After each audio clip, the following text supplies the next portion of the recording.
Hey guys, if you're watching this, I just want to start off by saying thank you. I know you don't have to, and I know that there probably isn't a clear purpose to me doing this except for sharing how I'm doing, what I'm going through, and hopefully this might even help one other person on their road of grieving and recovery, and just knowing it's okay to feel what you're feeling, and help you on the road to getting on the other side. Excuse me. I want to let you know that this is going to be really raw and real and uncut. It's going to be really hard to make it, which means I'm definitely not going to be able to watch it again to edit it. So this is me, no makeup, just sharing the journey that I'm on. Excuse me. I know a lot of people have been asking how I'm doing, and I just want to say I'm sorry if I haven't gotten back to you. It's not, in an attempt to be rude.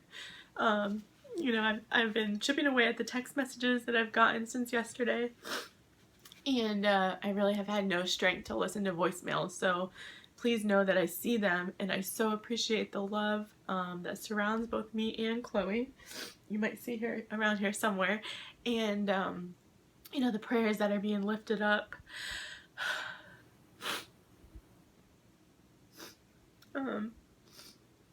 Sorry.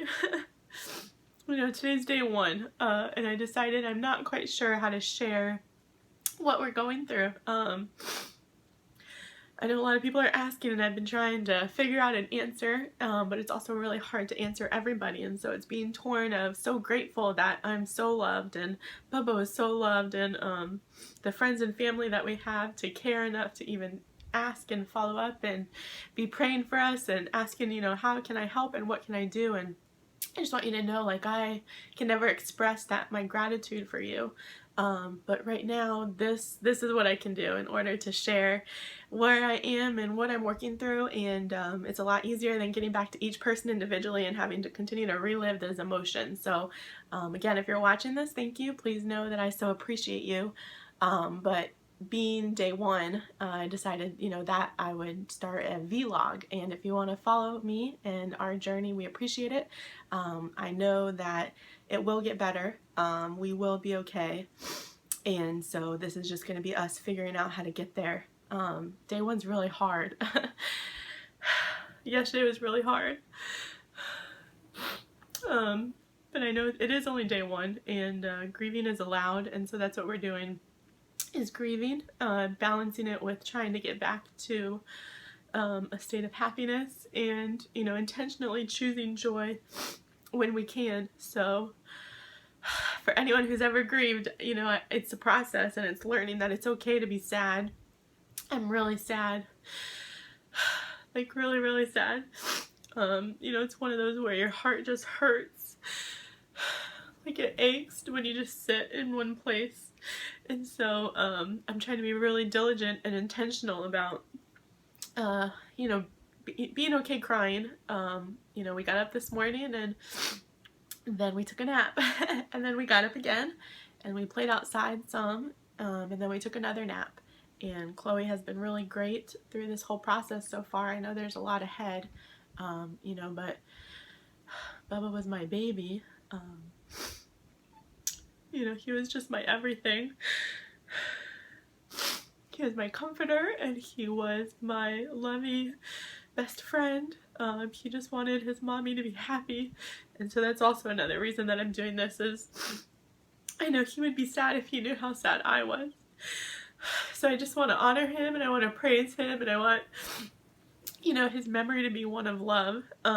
So that's what we're doing. Today we got to go out and play at the park some, and just share an appetizer with a friend, and ended dinner at my mom's house, which Chloe loves her Nana and her cousins, especially her new cousin Kat, who she is just learning how to play with, because the cat is not as much a fan of her or interested in being friends as much as Chloe just wants to play with her. Bubba never got that chance, which is totally fine. He had zero interest in cats. He really just wanted his mama, so that was really nice. And we're just learning how to walk through the house and not cry or be sad, because this is our home.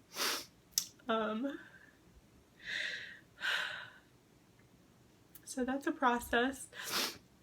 You know, just learning how to see things that make me think of him and smile instead of cry. I am trying to use his comforter, which he used in the last, you know, towards the end, just to snuggle and sleep with, and kept him warm, you know, to keep me warm since he can't physically be here anymore. You know, I think it's one of those things that's especially hard just when you lose anyone, whether a loved companion of a pet or a family member is, you know, when it's unexpected, it's really hard. I know I've lost my dog before. Paws was my childhood dog, who I can now talk about and not break down like I do with Bubba, because time does heal a lot. But he went through so much as we were growing up with us, and he was my best friend. And Bubba got to meet him, and they were best friends. So I know that Paws probably told him, you know, your mom is special. Make sure you take care of her.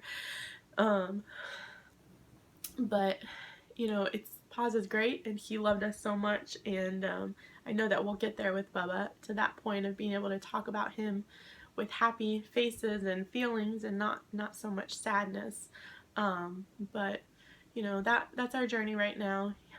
You know, yesterday I was blessed to be surrounded by family who sat with me, who shared memories, who loved Bubba immensely. You know, and are sad to see him go, but part of being unexpected is that, you know, you don't have any warning.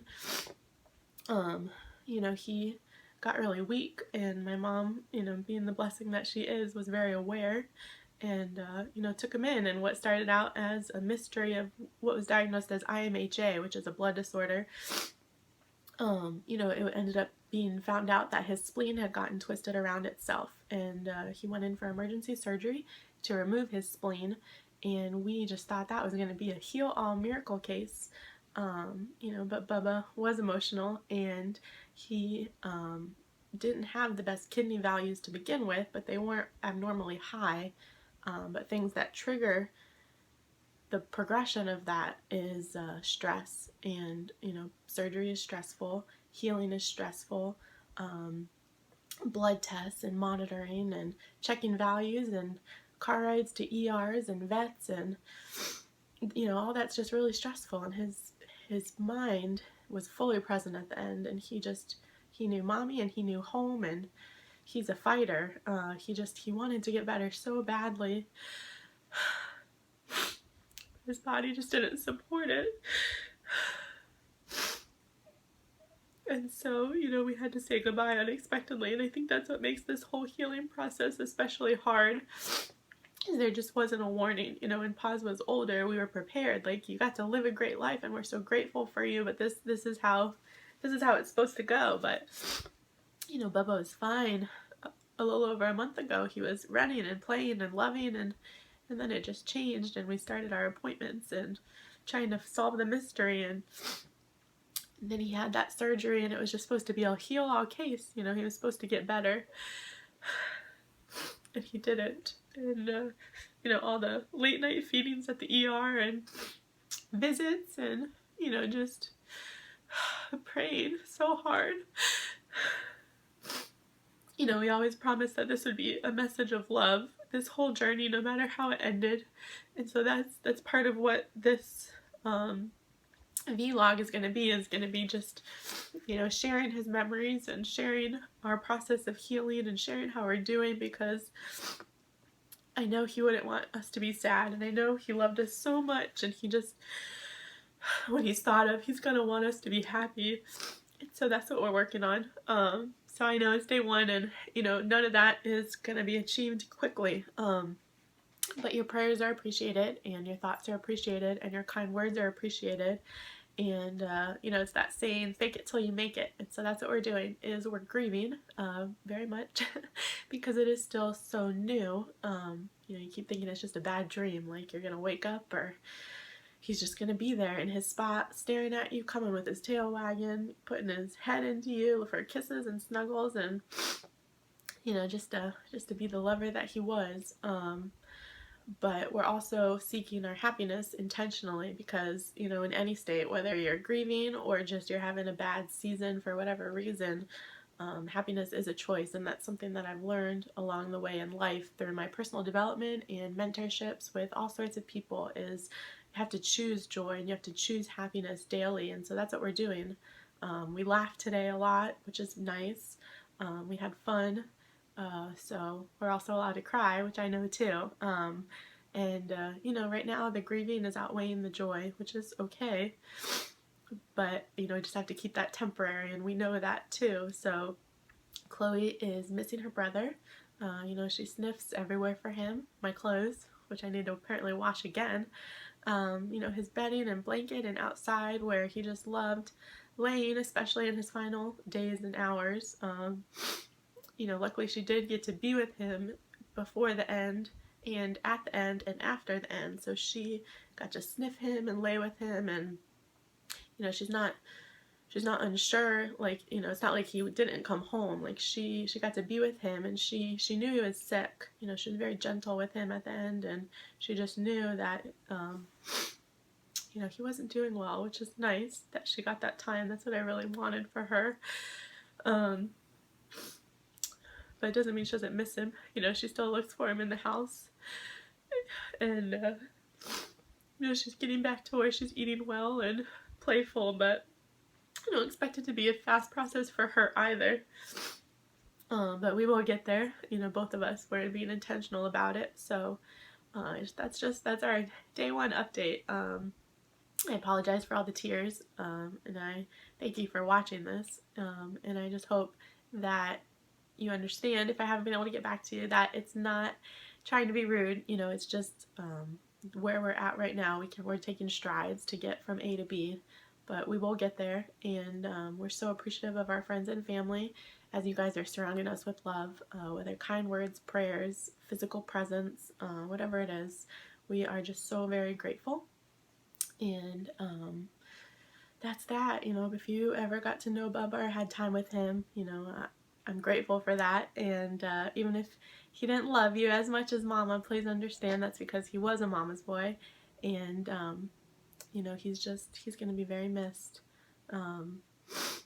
But you know, it was so much love given and received, and we're going to be okay. We might not be there yet, but we will get there. So thank you so much, and I'll keep you posted. Okay, bye.